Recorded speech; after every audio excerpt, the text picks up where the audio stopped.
Woo! Harry Potter weekend. All right. Yeah, go Hogwarts. Now that is some serious Harry Pottering. I'll say, meet and greet with Luna Lovegood got sorted by the Sorting Hats? Yeah. Oh, you're just mad because you got sorted into Hufflepuff instead of Slytherin. Dude, Hufflepuff are the red shirts of Hogwarts. They're DOA. Oh, and by the way, What was that?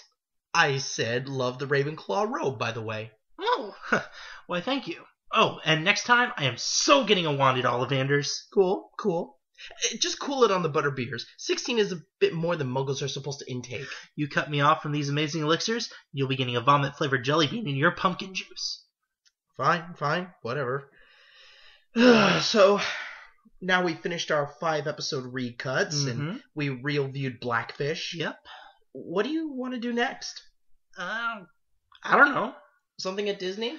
Nah, let's take a breather from Disney. We haven't done anything at Islands of Adventure since Cat in the Hat. What do you think? Sure. What'd you have in mind? Nothing really. Just thinking.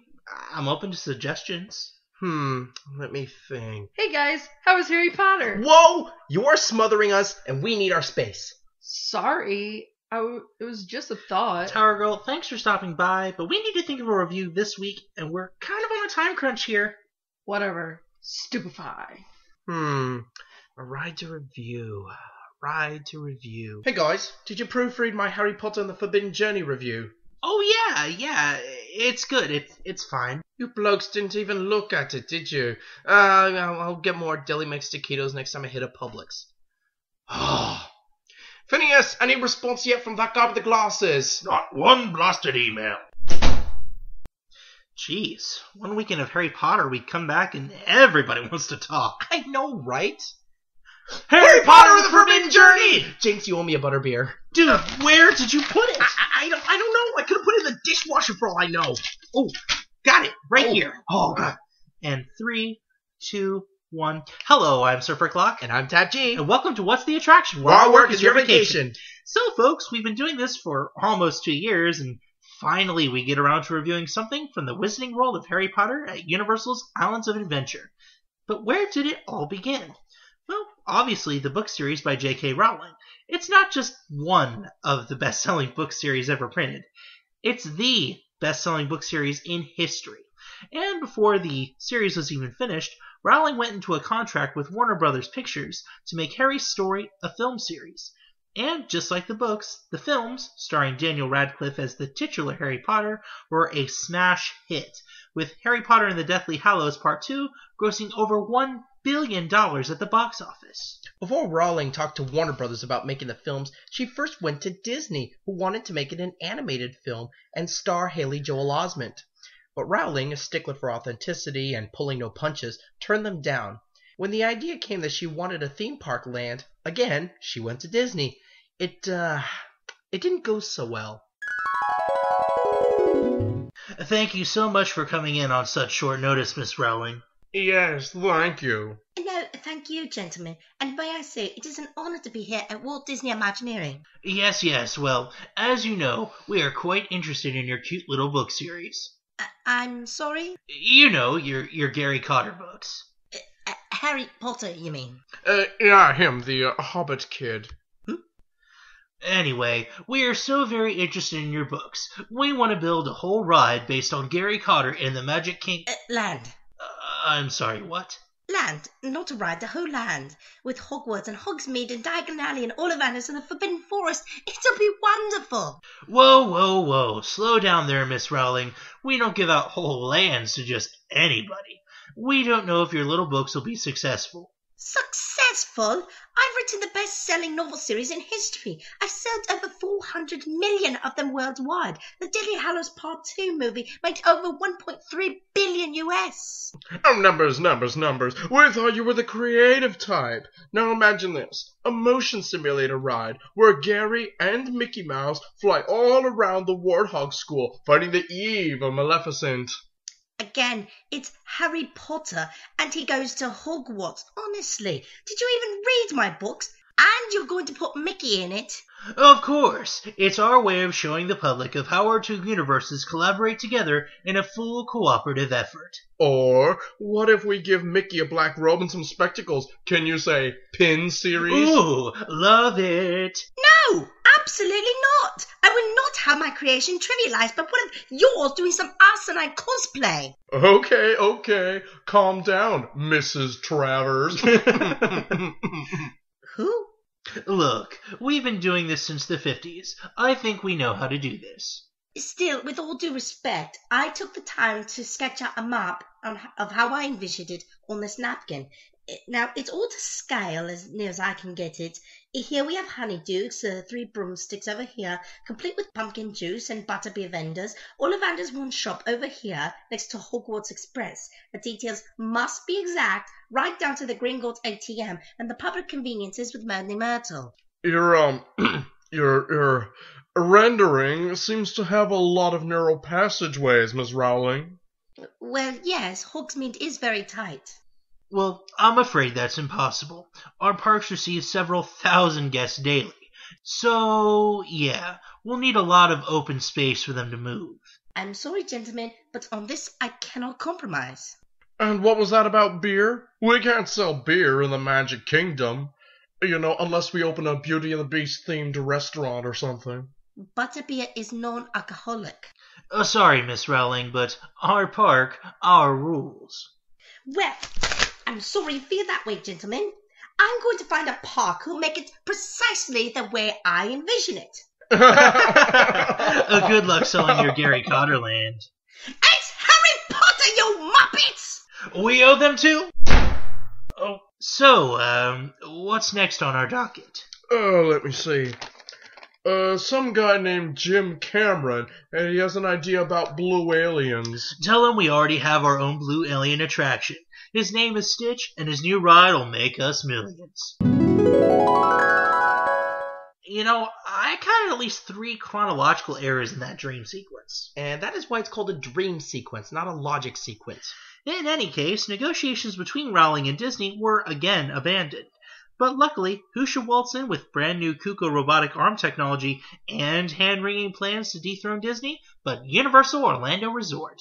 Work began in 2008, and the hype surrounding it gradually grew. After all, this was all the while when the Harry Potter films were still being released. Islands of Adventure's Lost Continent area, which was built by the Imagineers whose ideas and plans at Disney's Animal Kingdom's Beastly Kingdom were shut down, was made the sacrificial land for Harry Potter. Sort of.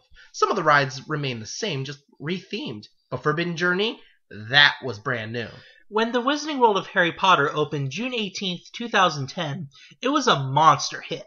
It became heralded as the best ride in the theme park industry, crowned Best Dark Ride by Amusement Today for 3 straight years. And it was the first time in Universal's 20-year history that they out-attendanced Disney. TAP-G, I believe you wrote down Universal's unofficial statement concerning the success of Harry Potter that they ended up sending to Disney? Yes. Neener. I see. And Disney's rebuttal? Harry Potter is a Mr. Stinky Brain Poopy Pants. Such moving words. As you enter the attraction, you'll see it's the very same Hogwarts school of witchcraft and wizardry as seen in the films. Oh, and don't forget the lockers. You'll need to drop off everything before boarding. And I do mean everything. Even those quarters in your pocket will go flying if you don't put them away. Or if the lockers really aren't your speed, you don't like them for some reason, you're more than welcome to leave them with a non-rider. As you progress through the queue, take your time to observe your surroundings. From the greenhouse to Dumbledore's study to the classroom, there are tons of little details to admire, even seeing Dumbledore, Harry, Ron, and Hermione greeting you as you enter the various rooms via a very convincing projection screen effect. Finally, the Sorting Hat welcomes you to the Grand Hall, which is also the loading area. You step onto the treadmill and onto your snug little vehicle and pull down the restraint. Hermione enchants the vehicle with Wingardium Leviosa. Or Leviosa, I don't know. Now, be on your toes. Hogwarts ain't exactly a puppy and kitten farm. Harry and Ron fly ahead of you when Hagrid warns you that a Hungarian horntail dragon is on the loose and is probably a little cranky.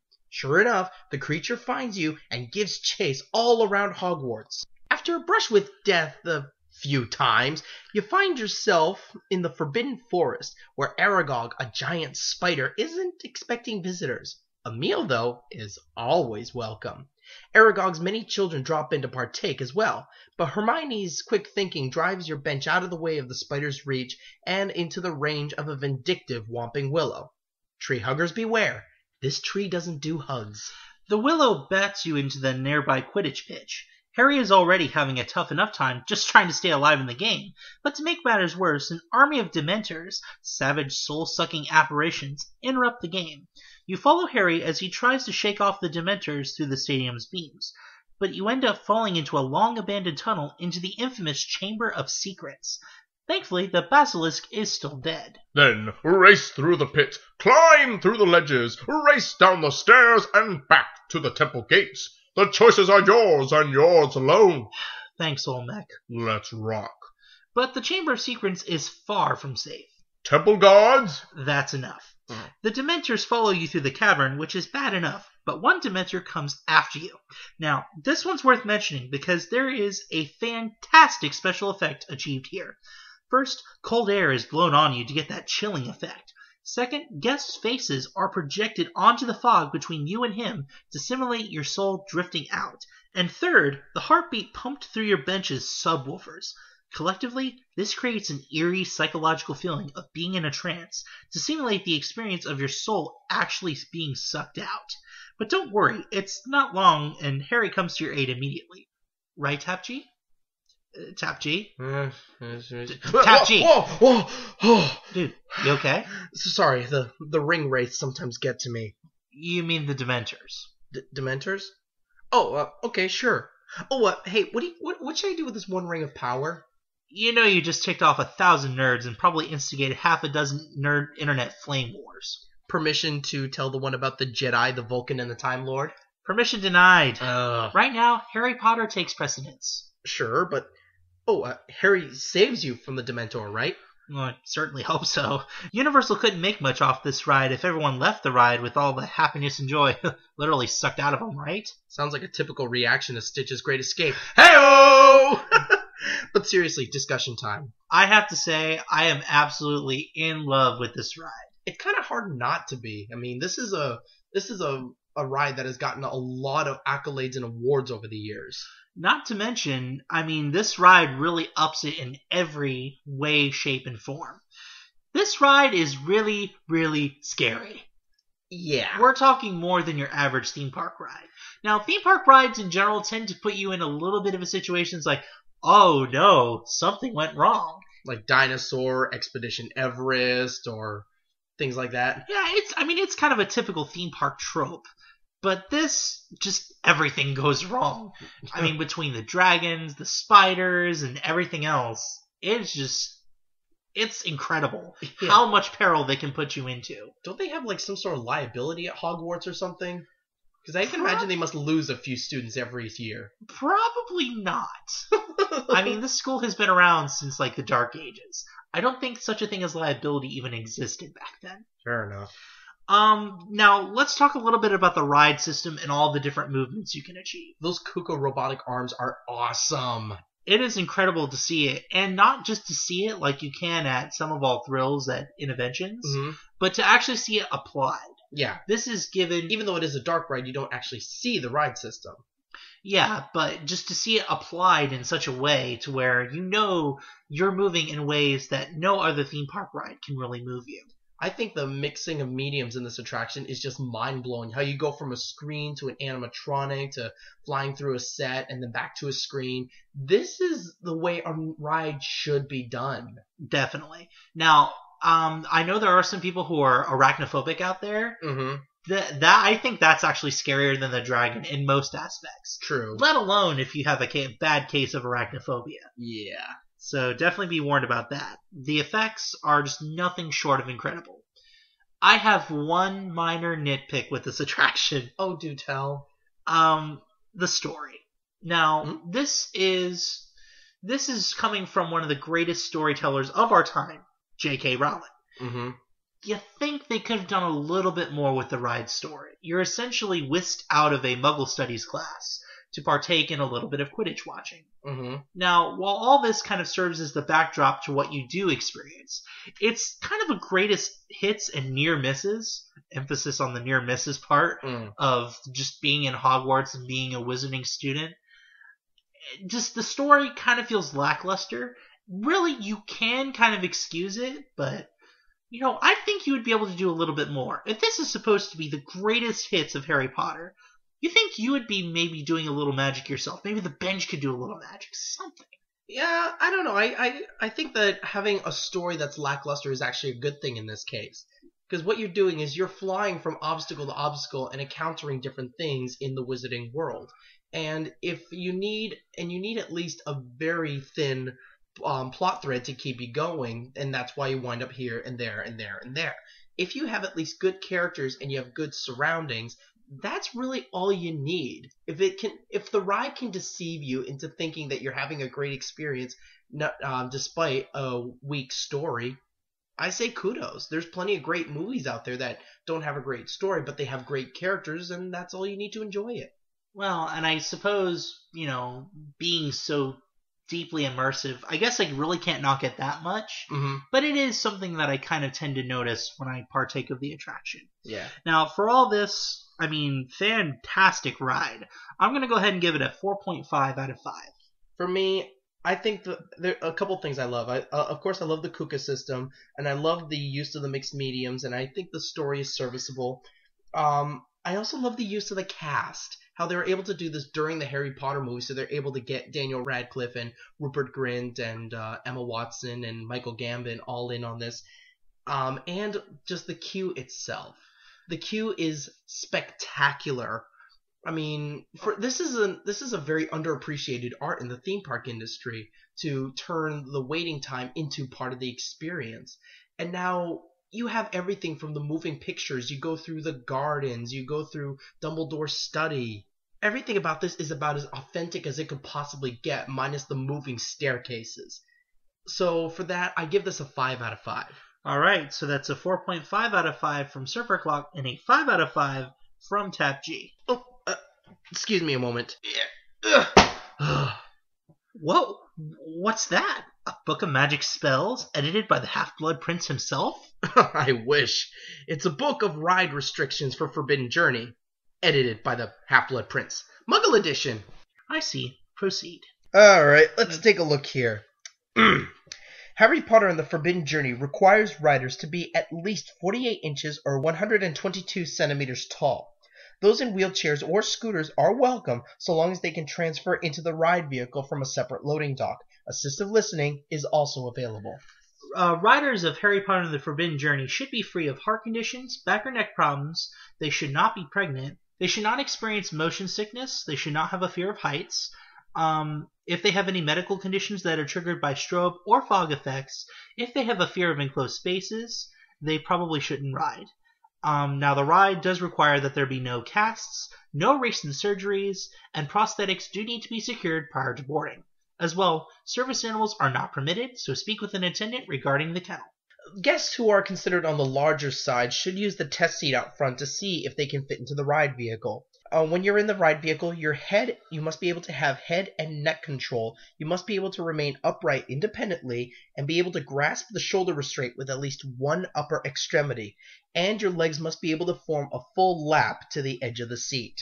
Now, all that said, to whom can we recommend this all-star attraction? Muggles who can hold their own against Dementors, dragons, trees, and spiders? Yes, that would be about accurate. This ride is not for the faint of heart. There are moments where your bench rocks on your back, sometimes even kind of upside down. It's rough, and several animatronics get within mere feet of you and your fellow riders. The Forbidden Journey is a foreboding title, and a well-deserved one. This is a ride for hardcore thrill-seekers and Harry Potter fans, two groups that aren't necessarily mutually exclusive. Well, we finally did it, SurferClock. We finally reviewed something from Harry Potter Land to I of A. Why, yes we did. I think this calls for a celebration, don't you? Shall we go out for a beer? Nah, not a big fan of alcohol. Besides, one of us has to drive. Yeah. But you know what does sound good? A butterbeer! I like the cut of your jib, mister. Of course, you know the dentist is going to hate us, right? Yeah, but it'll be so worth it. True that.